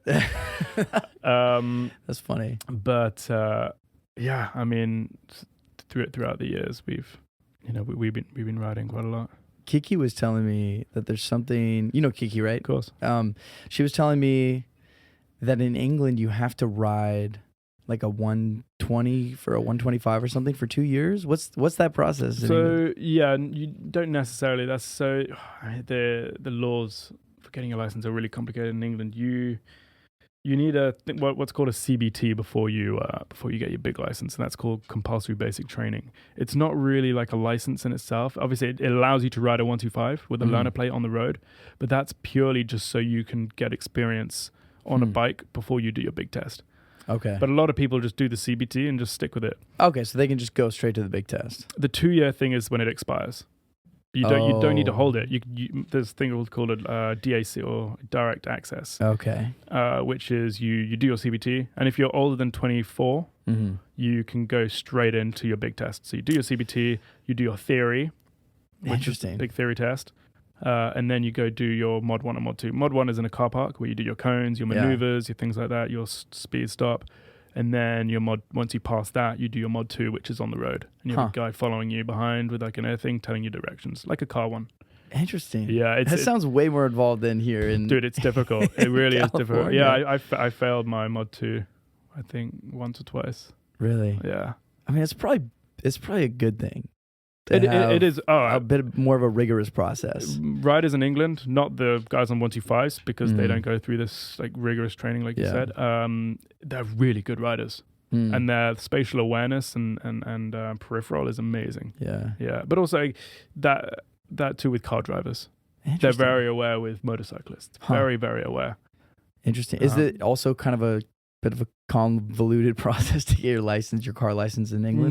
No, car licenses. How old do you have to be to drive in England? 17. 17 to get your learners? 17 to get your learners, and then you can go straight into a car at 17.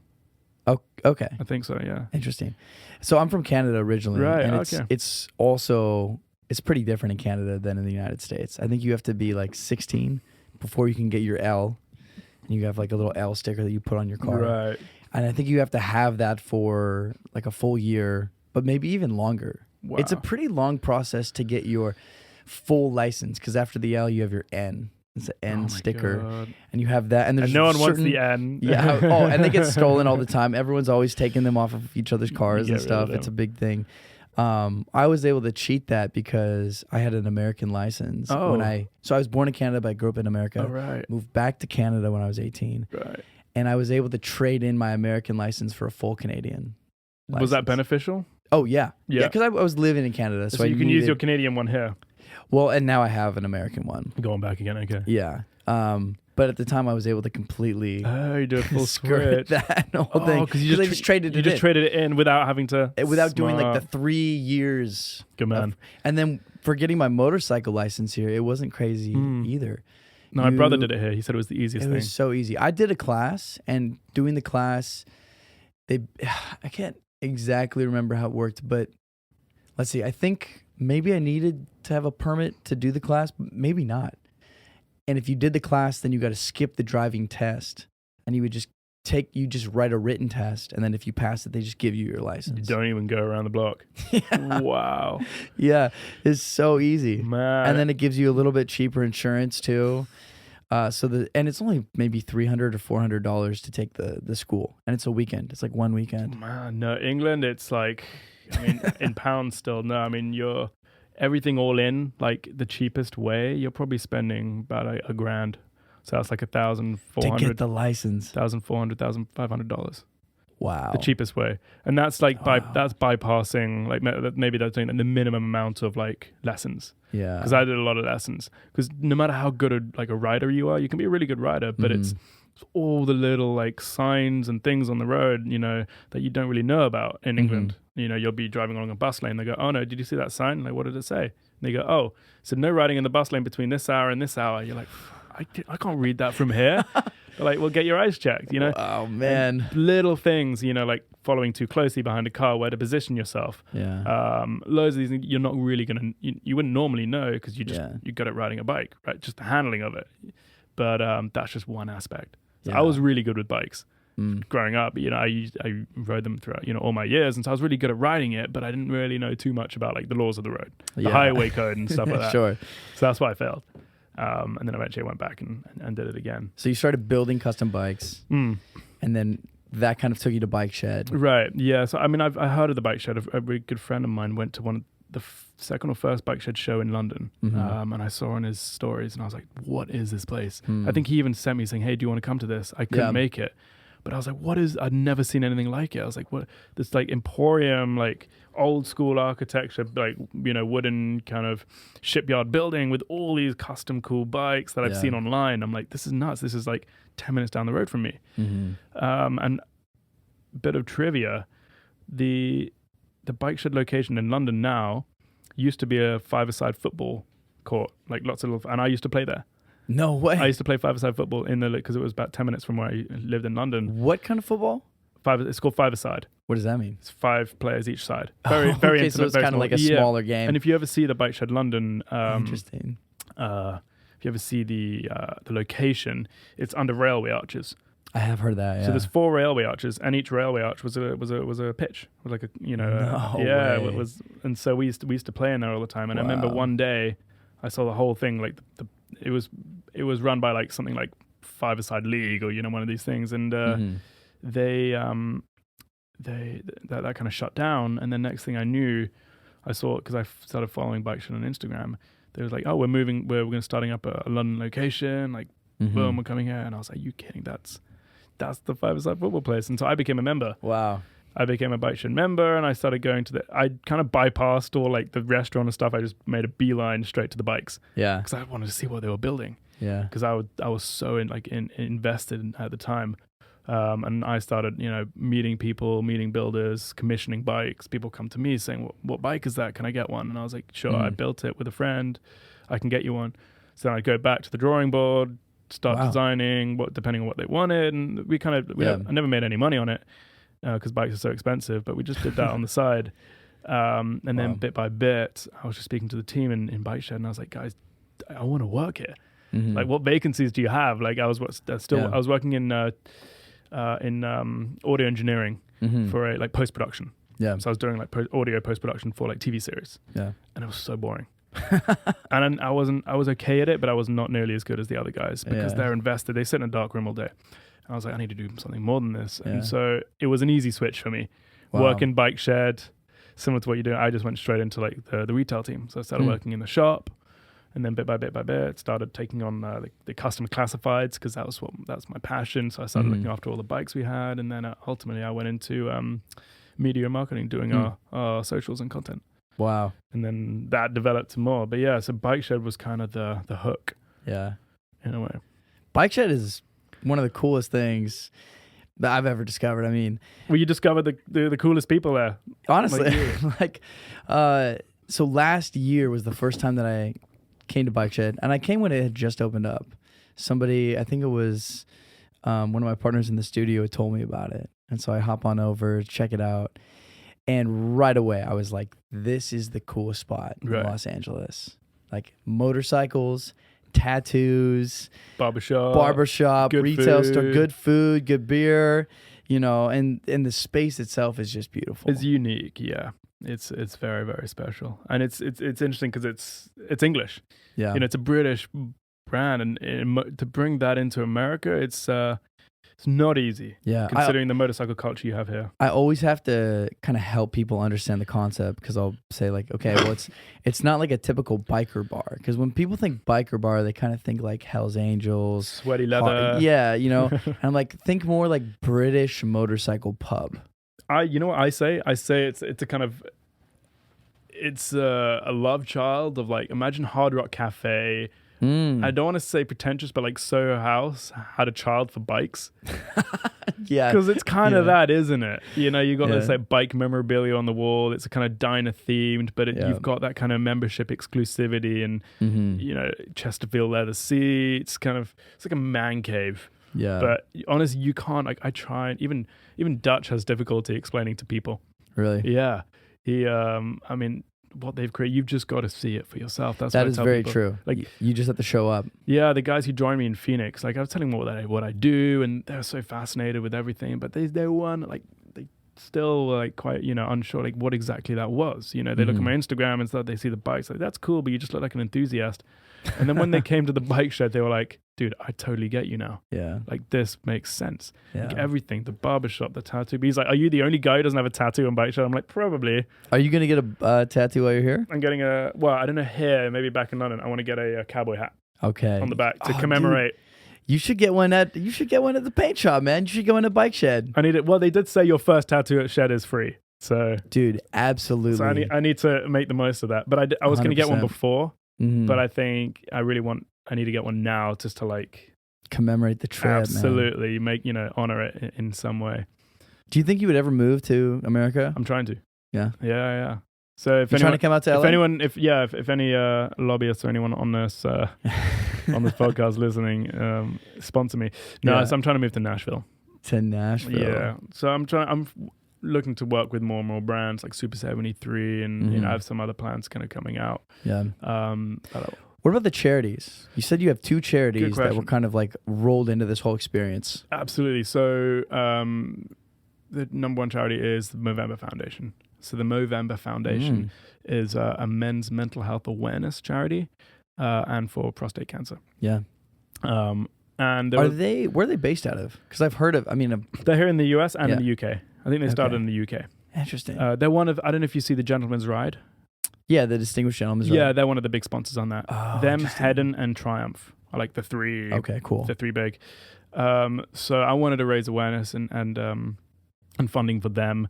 It's because they do a lot for the motorcycle community, and specifically taking on a trip like this. There's you're by yourself a lot, and so there's a lot of kind of loneliness and mental health and aspects that play into that. Yeah.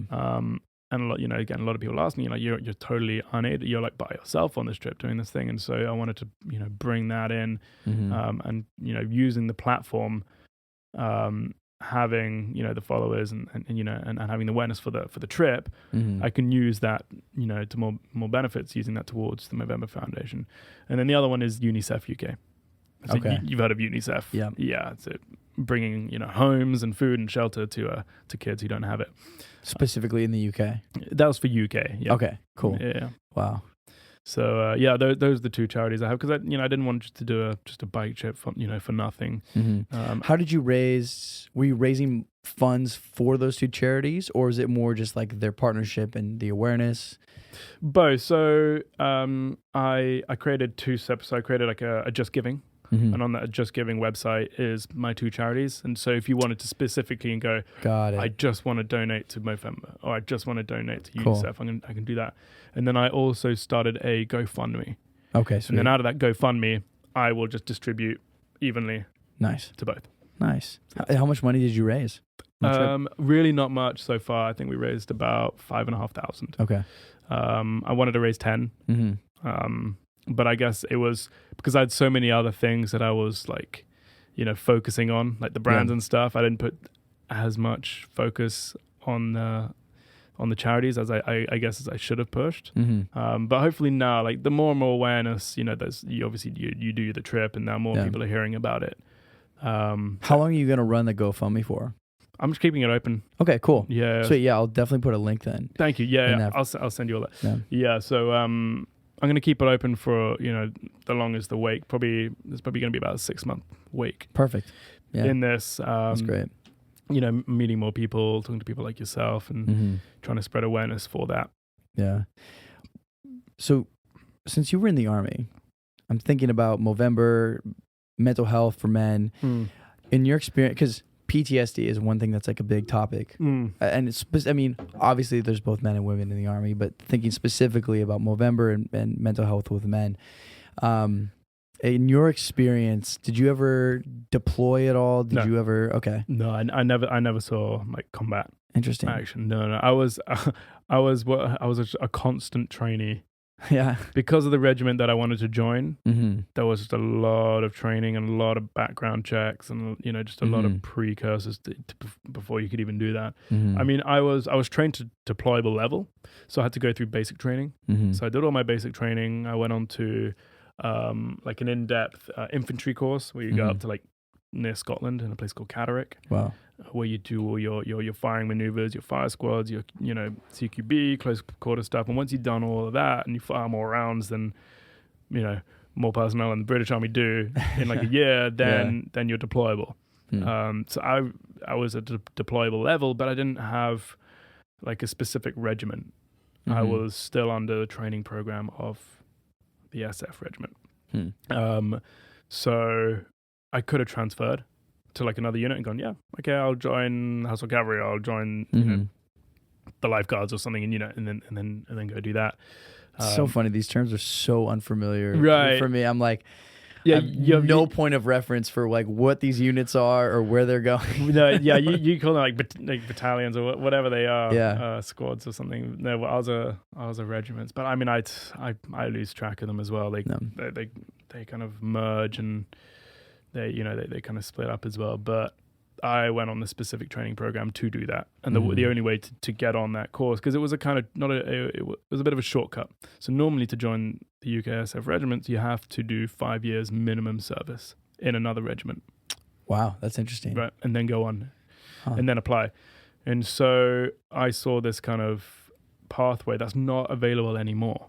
So I was the last candidate on this entire pathway. Wow. Where you could join straight off the street as a civilian, still have your day job, which I was doing bike shed, go in every weekend, every Wednesday nights, and do this training. You're kind of being supported underneath the SF regiment, but they pretty much sponsor you to go through the basic training in lieu of you going to go on and carry on the selection process. Yeah. And now they don't do that anymore. Now you've got to go join another regiment and then start. That's interesting. So I try to take benefit of that. But then when you go into selection, you're up against the regulars, the guys who've been in service for 10, 20 years. And so it's quite interesting to see that. Is it called the SAS? Is that what it is? That's cool. So was your dad also? No. Okay. So he likes to think he was. Yeah, I'm sure. Besides the family lineage, what else was kind of compelling you in that direction? It's the toughest regiment in the world to get into. And so it was an all or nothing. I've had people asking me, saying, even in the Corps while we were training, saying, "Oh, why don't you join the Marines? Why are you doing this?" I'm like, well, because it was always, for the military, like a long-term career was never really I didn't want to do it for like my whole life. I wanted to do it for a bit. Obviously, like I was striving to get in and, and do that for a little time, and you can do that kind of on and off while having your normal day job. But it was a kind of all or nothing. Like I wasn't going to try for another regiment or doing it. Was I wanted the best or not. And there was also a sense of carrying on that family thing. That my brother didn't do it. My sister, obviously, she didn't do it, and so I wanted to kind of at least try, and carry on, have some kind of hold and some family, history in the British military still. Is that chapter closed in your life? Yeah, for now. I mean, I guess I could. Well, I'm now actually. I've just left, but I could technically go retry if I wanted to.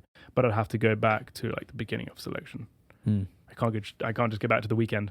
Yeah, because I got to like weekend 3, which is really annoying, and you got to go back to the very beginning and retry again. Yeah. But I think for now, there's too much going on in my life, and the fact that I want to move here, I wouldn't be able to do that while living in America. Yeah, it doesn't work because. They put out jobs and they put out lists and you have to basically accept it, yes or no. Yeah. But for me, it was, I'm happy in the knowledge that, I tried, I got as far as I could, as far as my body could let me to. And that, who knows what would happen if I went back and did it again. But also, like, am I the best candidate for that? I'm sure there are the best. I don't want to take a spot from someone who, will probably be more beneficial to that than me. So there are plenty other things I need to do. Yeah. What's the next big adventure? The next big challenge you want to take on? Next big challenge. Besides the documentary, because that's obviously a challenge in its own. But the next big trip, adventure, frontier, what is it? There are big things coming. I can't quite say it yet. You can't say? No. Okay. It's exciting. It's very exciting, but there is. Are the plans already in the works? It's a preliminary talks. Okay. Yeah, but there are some other things. It might be quiet for a couple months, but we've got some big things. That's sweet. Yeah. So check back into the Electric Cowboy. Yeah. Okay. I mean, I get the sense, in terms of your trajectory with the military, taking on this big trip from New York to LA, that you like to take on these kind of big adventures. Yeah, I mean, there's a lot to be had, There's a lot to see in this world. There's a lot to still explore. There's a lot to still share as well, stories to share too. Right. So I'm excited to see what you have next, man. Yeah, well, I'm excited to share more stories. And dude, well, thanks so much for having me on this. It's been an honor. Man, I mean, it's one thing that I love about this podcast is it kind of gives me a little bit of an excuse for in the moments when I just meet somebody who's interesting or has an interesting story or has done something cool. It gives me an excuse to be like, hey, let's sit down and let's talk about it. Let's. Absolutely. I mean, I love sharing the story. And, each time I sit down and talk about it, something else comes out or I remember something else. So you will be getting something that might be a little unique or different that I might have not have mentioned. Yeah. The more and more I talk about it, like this is a great interview. It's been quite a long form. And so I have time to kind of remember things and kind of play things in my mind. And so, it's I like to kind of replay it in my mind. Yeah. Few last questions for you, man. Yeah. What do you think are some of the biggest takeaways from this trip? Community. The community surrounded by this. Just the e-bike community, the support I've had has been amazing. I never would have expected that, to start with, and especially coming to Bike Shed with everyone there. That's been a huge part of it. I will say, just it sounds like cheesy, but just determination. Like, just there was never a time where I didn't believe. From them, even though I didn't have the bike to begin with, I knew I believed I was going to get the bike. No matter how I was going to get it, I was going to find the bike. I was going to get the pieces. I was going to get that person to help me. I was going to, there was just so much sense of belief, and you don't always have that on everything in life, but for this specific project, there was no way I wasn't going to do it. And so taking that away, that really, really helped. Just having that consistent determination and belief that was going to happen. And that worked. I'd say next, it's just, the people, the particular interactions I've had with various people along the road and their interactions with me and their perception of me and how that changes when they understand who I am. Like, it's interesting when some guy pulls up next to me on the side of the road, thinks I'm maybe just some like wandering traveler, and then I speak back to him in some British accent and he sees all the logos and the sponsors and he's like, okay, this is something bigger than just him. This is like, and they almost feel a sense of honor being a part of it. Being able to help me, and they're like, thank you. I'm like, no, thank you, dude, for helping me. He's like, no, thank you for letting me be a part of this. And so that's been really interesting, seeing people's perception change based on that. For people who want to take on a big challenge, a big adventure, what advice would you give to them? Good question. I would say the main thing is that you need to be clear what that goal is, because if it's not clear, you're just going to be wandering around, not really knowing where to like aim for that. So I had a clear goal, ride a Super 73 from New York to LA. That was my goal. And then I had to figure out how I was going to do that. And then once I figured out how I was going to do that, I then figured out what am I willing to give up to do that. My job, my flat, whatever, friends, being on the road alone for 3 months. And then obviously just belief. Like I said, it's an easy thing to say, but it's just a constant belief. I mean, I had a picture on my wall that just stuck on my wall that said, I am going to ride a Super 73 from New York to LA. I think on this date, and it's going to take me this long. And I had a little picture of a rhino underneath. And there's something like rhinos are chargers. They're not cows. That chargers, there's a whole book called The Rhinoceros Success, and it explains a little bit about that. But I read that every single morning. Every morning I woke up, I saw that. I had the map on my wall, so I immersed myself in it. Yeah. And specifically to take on something like this, it was just no going back. I was going to do it. So yeah, that's the advice I would give. It's awesome. One thing I just remembered I was going to ask you about, when you were riding, what did you listen to? You must have listened to something. Everything. A lot of country. Music? Yeah. Just music the whole time? Oh, so yeah. So luckily, I have my helmet over here. That helmet has inbuilt audio. Oh, that's sweet. Right. And so I could just plug in and I'd listen to it and it would give me directions. Yeah. And I would never tell anyone to put AirPods in on a bike. I've done that before. And the one time I did, I had a fire engine behind me. Oh, no. And I didn't move for about 4 minutes. Oh, no. And 4 minutes in an engine, that's not good. Yeah. I couldn't hear anything. So I never wanted to do that, maybe let alone just one AirPod. Whereas the helmet is kind of like spatial audio, so it gives you outside sound, but That's cool. still, keeps a little bit of noise cancellation. So yeah, I would just listen to music, depending on what the day was. If I was in Virginia or West Virginia, I was in West Virginia, Mount Mama. And I went to California, Queen of California, I was listening to, depending on what the state I was in. And then I also kind of shopped it out to like the community and said, hey guys, this is my playlist. You can listen to all the songs. Any recommendations I love. So people chimed in and sent me some. So I was just listening to those songs. Yeah. Occasional podcasts I would listen to. What are some of the podcasts you listen to? A little bit of Huberman. Okay. Andrew Huberman. Seems like a good podcast. He is. Everyone listens to him, but also like learning about like neuroplasticity on the road is not really like helping me, so yeah, he was quite good. I'd listen to, what were some of the others? Other kind of just, I listened to actually, what was it? There was a documentary on a guy who rode a bicycle across America. So I'd listen to other people's stories while I'm on the road. That's cool. And specifically, there's one guy talking about going to Kentucky and getting chased by dogs. And so I wanted to hear a lot about these. And at night, I'd sometimes watch YouTube videos on people cycling across America, understanding. And that will also slightly help. Okay, if they captured it in this way, what can I do differently? Yeah. And what am I experiencing?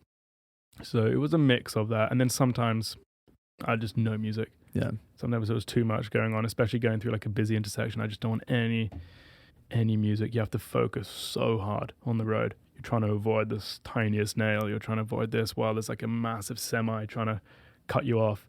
Yeah. And so there's a lot of people asking me, oh, you must have so much time to think about, your life. And you do, but also you're thinking about so many other things. Thinking about like, the route that you're on, is this the best route? When you think about where you're going to charge, you're constantly looking at the charge. Have you got enough charge left? You're thinking about the road, the terrain, what's going to pop your tires, and where you're going to sleep that night.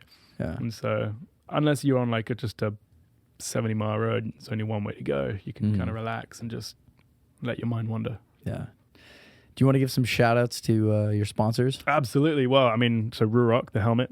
So thank you to them for supplying me with all my audio needs and safety needs for my head. I actually asked, I wanted to go for a different helmet, and they're like, dude, we're not sending you across America with like our snowboard helmet, which looks cool and everyone wears them. He's like, dude, we're giving you a full motorcycle helmet. And I'm so glad they did, because that's awesome. That was amazing. And then Malay, the guys who did all my luggage, thank you to them. I mean, my main sponsors, Bellsbug & Co. Those guys came on very early board, and they saw the vision that I had, and the determination, and they said, yeah, we want to be a part of this. We'll back you. That's awesome. So thank you to them. I mean, there's so many others, but you can see them online. Yeah, perfect. In terms of your social media, where people can follow your journey and your story, what should they look up? Absolutely. So, I mean, my website is electriccowboymedia.com. But for socials, where you can kind of follow on the actual journey, is Electric Cowboy Official on Instagram and TikTok. And then Harry Blaze Fryer on Instagram also shows some other different aspects. And then there is a YouTube as well, which is Electric Cowboy Official. Sweet. There isn't too much on there right now, just because it's long form and I'll be uploading as I go. But that's where you'll get the glimpse and kind of intros into the documentary. Yeah. Okay. Well, dude, thank you so much for coming on, man. Honestly, it's really inspiring to hear this story.